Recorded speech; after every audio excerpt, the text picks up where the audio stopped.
असल काम जो है ना दिल दुल नू खोलना, दल दियां नालियां मेरे वर्गा की वो कोई मेरा नुस्खा ही ना बनाए।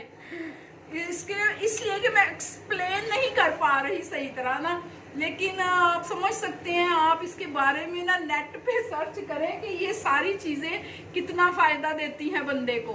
ओके, तो ये सारा काम करना इसने है।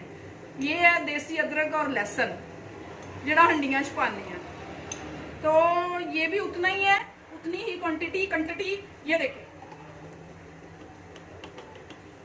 ये नीम गर्म पानी में आपने क्या करना है, इसको नीम गर्म पानी के अंदर 2 चम्मच डाल के ये भर के, तो 3 भी कर सकते हो, 2 भी, खाली पेट तो हो जाओगे पतले पतंग।